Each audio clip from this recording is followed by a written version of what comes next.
Good morning. 오늘도 말씀 앞에 나오신 성도님들을 주님의 이름으로 환영합니다. 오늘 본문은 누가복음 3장 21절에서 38절의 말씀입니다. 제가 봉독하겠습니다. 백성이 다 세례를 받을새 예수도 세례를 받으시고 기도하실새에 하늘이 열리며 성령이 비둘기 같은 형체로 그의 위에 강림하시더니 하늘로부터 소리가 나기를 너는 내 사랑하는 아들이라 내가 너를 기뻐하노라 하시니라. 예수께서 가르치심을 시작하실 때에 30세쯤 되니라.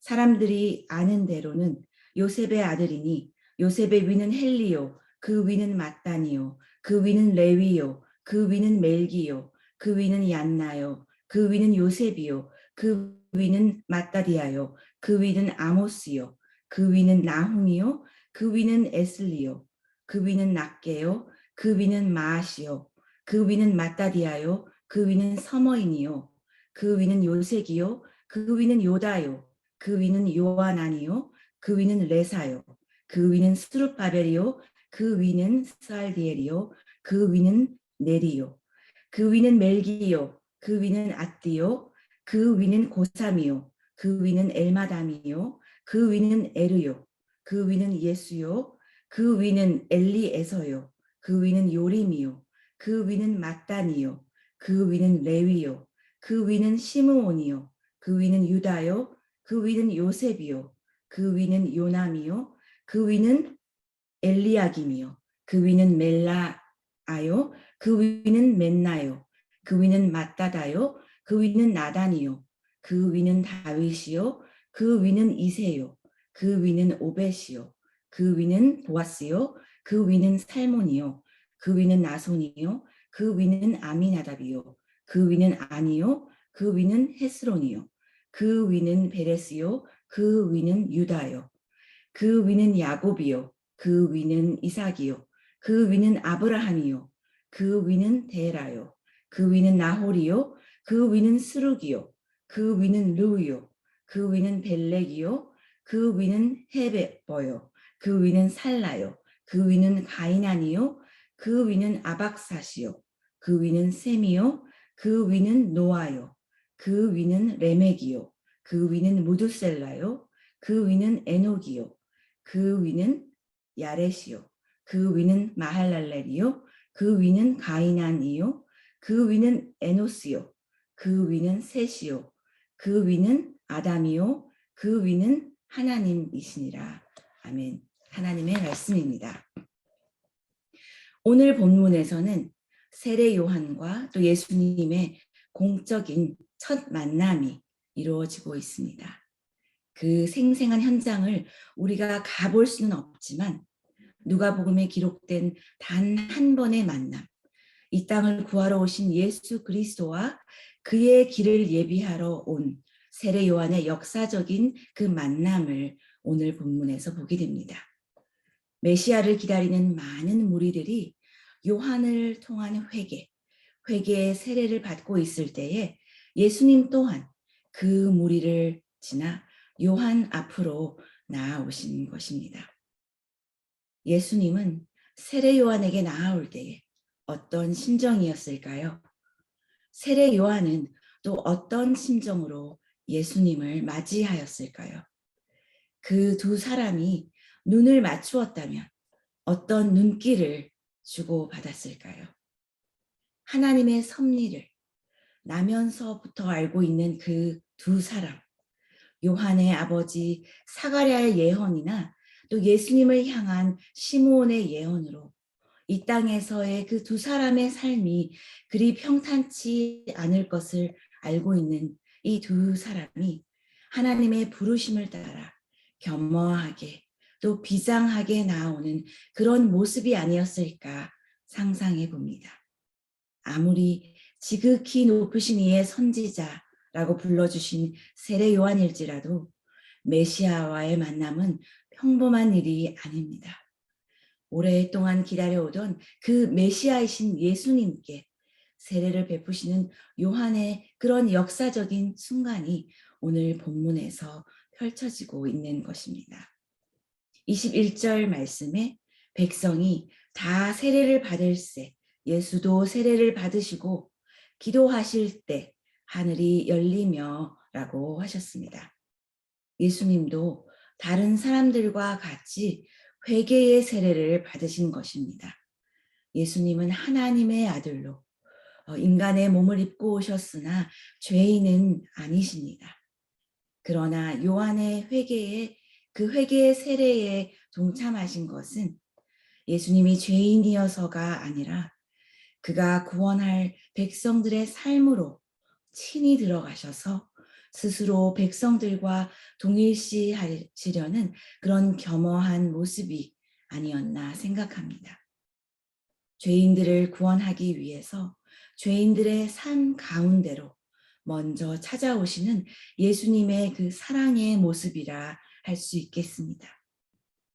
또한 세례 요한의 그 사역을 통해서 예수님의 그 본분과 함께 하나님께서 주신 그 본문, 세례 요한의 그 사역, 그 사명을 통해서 세례 요한이 하나님의 그 소명에 철저히 순종하시는 그런 존귀한 자임을 인정해 주시는 그런 모습이시며, 요한의 모든 사역이 하나님께서 정하신 뜻이라는 것을 인정해 주시는 그런 순간이 아니었나 생각합니다. 세례를 받으신 후에는 예수님이 기도하셨다 하는 그런 모습이 기록되어 있는데, 세례 요한과 이 백성들 사이에서 예수님의 기도하시는 모습이 처음 증거되는 그런 모습입니다. 그런데 예수님이 기도하실 때 하늘이 열렸다라고 기록되면서 하나님께서 예수님의 기도로 오랜 침묵을 깨시고 그의 권능과 그의 능력을 드러내시는 장면이 펼쳐지는 것을 볼 수 있습니다.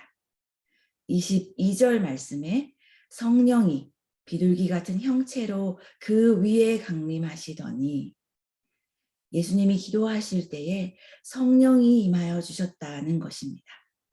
성령의 사역이 구체적으로 시작된 것은 예수님 승천 후에 사도행전의 기록을 통해 알 수 있지만, 예수님이 공생애를 시작하시는 이 중요한 현장에서 성령님이 그의 위에 강림하셨다 하는 것은 앞으로의 사역 가운데 성령님께서 예수님과 함께 하시고 예수님의 사역을 도우실 것이며, 또 예수님과 하나로 연합하셔서 역사하실 것이다 라는 것을 보여주는 그런 증거가 됩니다. 그리고 또 그 증거 위에 성부 하나님의 강한 임재 또한 더해집니다.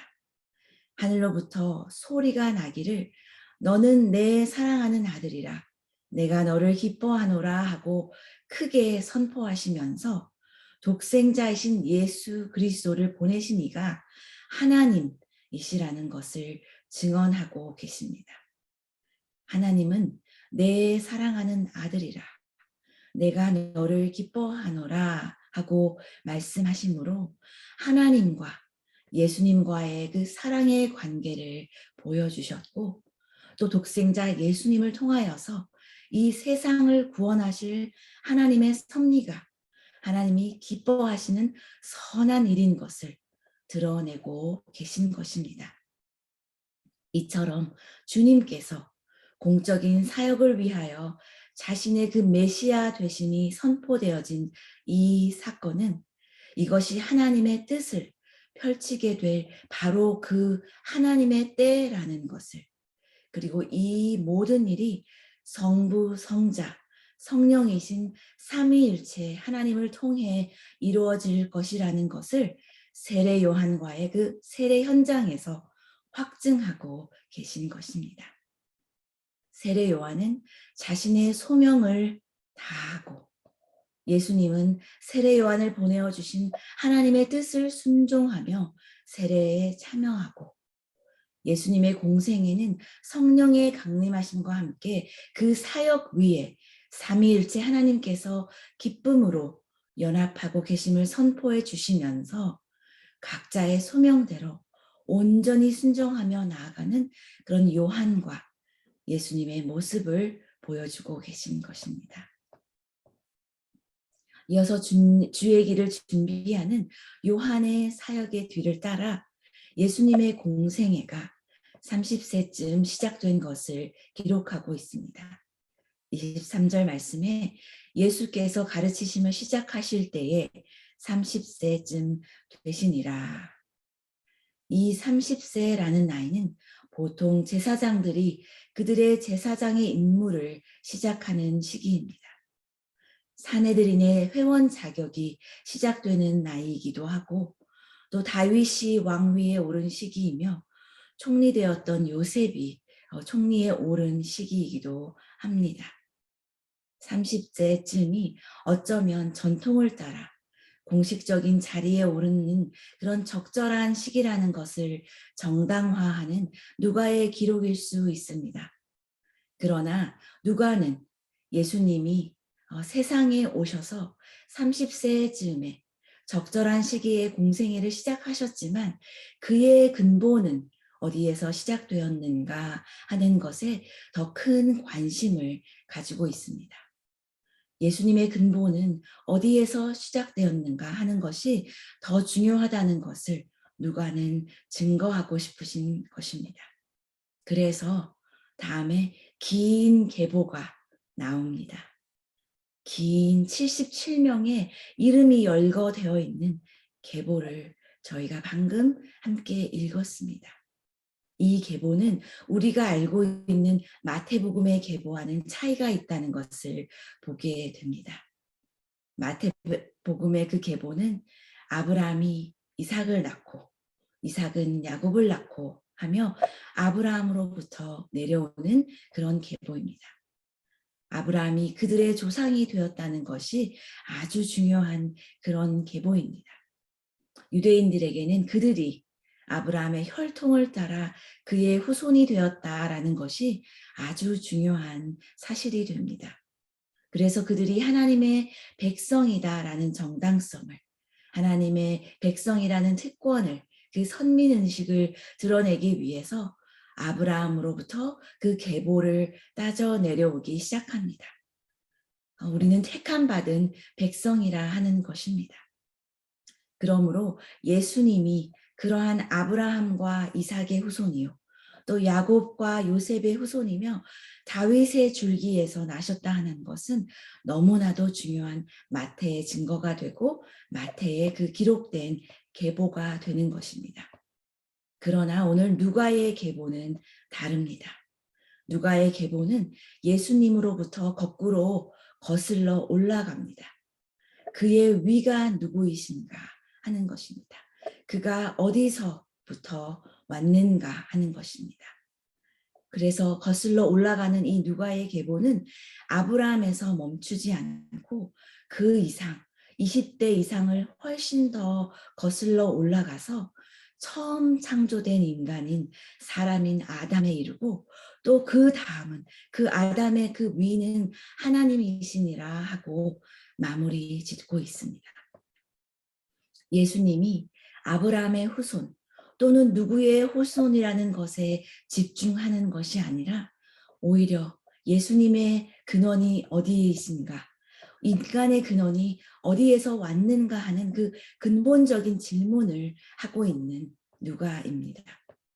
인간의 시작이 어디서부터인지, 창조의 시작이 어디서부터인지, 창조주의 존재에 이르기까지 거슬러 올라감으로써 우리의 첫 시작이 어디였는가 하는 것을 돌아보게 합니다.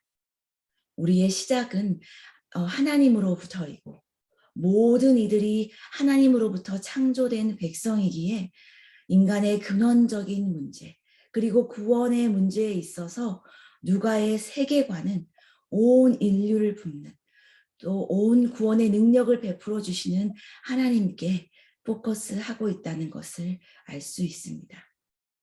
그러니 누가의 계보는 예수님이 전 인류를 구원해 주시기 위해 오신 구세주라는 사실을 말해주고 있고 메시아는 예언의 성취를 확인해 주는 하나님의 아들이시라는 것을 또한 재조명하면서 창조주이시고 또 창조부터 함께 시작하신 온 세상을 온 인류를 위하여 오신 메시아다라는 것을 선포하는 그런 계보가 됩니다.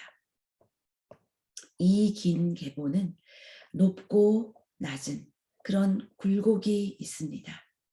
이 누가가 77명의 그 사람의 이름을 열거하면서 보여주는 이 긴 계보에도 높고 낮은 그런 굴곡이 있습니다. 이 수많은 인생들의 이야기들에는 죄와 모순과 수치와 상처 가운데 내려온 계보인 것을 알고 있습니다. 그러나 그 안에도 하나님의 은혜와 구원의 손길이 있었던 것도 우리는 알고 있습니다. 이 긴 계보, 이 여러 인생의 그 이야기들을 품고 있는 이 계보를 우리에게 준 누가의 그 기록을 볼 때에 우리도 어떠한 삶을 살아가고 있는지 생각해 보게 됩니다. 하루를 지나가는 이 우리의 인생도 언젠가는 정말 하나님의 이 계보에 기록되는 그런 역사적인 기록이 될 텐데, 그러한 삶을 살아가는 우리의 인생은 지금 어디를 향하여 가고 있는가 하는 것입니다. 우리도 누가의 계보처럼 믿음의 계보를 거슬러 올라가 보아야 할 것입니다. 그래서 우리가 어디에서 왔는지, 우리의 시작이 어디인지, 하나님이 우리의 창조주가 되셨다 하는 그 은혜, 하나님께서 우리를 창조하여 주셨다 하는 그 은혜를 다시 한번 깨달아야 할 것입니다. 우리의 인생은 늘 평탄치 않습니다. 때로는 구부러진 삶, 때로는 굴곡 있는 삶을 통과하고 있을지라도 우리를 위하여 이 세상에 인간으로 오신 예수를 신뢰하며 나아가기를 원합니다.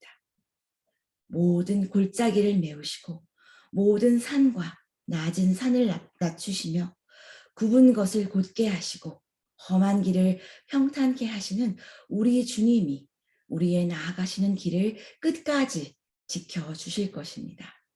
오늘도 그런 주님을 의지하시며 나아가는 하루가 되시기를 주님의 이름으로 소망합니다. 기도하시겠습니다.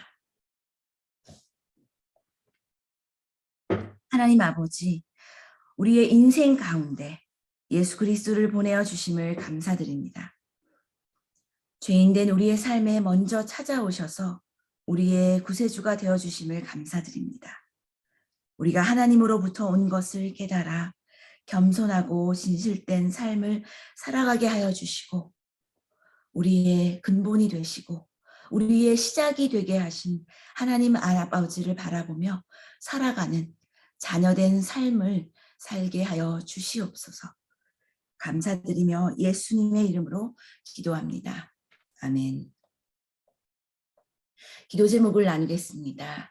2022년도 한 해도 예수 산책, 말씀으로 세워지는 공동체 2의 비전을 품으면서 말씀과 함께 주님과 함께 동행하는 삶이 되시도록 기도하기를 원합니다. 새해부터 가스펠 프로젝트 또 시작되었습니다. 어린이 교육부와 장년부와 함께 진행되고 있는데 동일한 본문으로 설교 본문으로 전 세대 간에 부모와 자녀 간에 믿음의 대화를 하며 믿음의 가정을 세워갈 수 있도록 기도해 주시고 목회자와 교사와 부모님들이 함께 믿음의 가정을 세워가며 협력하며 나아갈 수 있도록 또 귀한 열매를 맺을 수 있도록 기도해 주시기를 원합니다. 아직도 우리가 코로나의 상황 가운데 어려움 가운데 있습니다. 이 상황 가운데서 우리를 하루빨리 이끌어내어 주시며 인내의 시간 가운데 이 인내의 시간 후에 우리의 삶을 더욱더 주님 보시기에 아름다운 삶으로 회복시켜 주시기를 위해 기도해 주시기를 원합니다. 마지막으로 한 가지 특별한 광고입니다. 우리 교회 담임 목사님으로 섬기셨던 박은규 목사님께서 하나님의 품에 안기셨는데 천국 환송 예배가 1월 17일 오전 11시에 얼바인 새생명 한인교회에서 진행이 됩니다. 유가족들을 위해서 기도해 주시고 또 자세한 것은 교회 사무실에 문의해 주시기를 바랍니다. 다 함께 기도의 제목과 또 박은규 목사님의 가정을 위해서 기도하시며 일상으로 나가시겠습니다.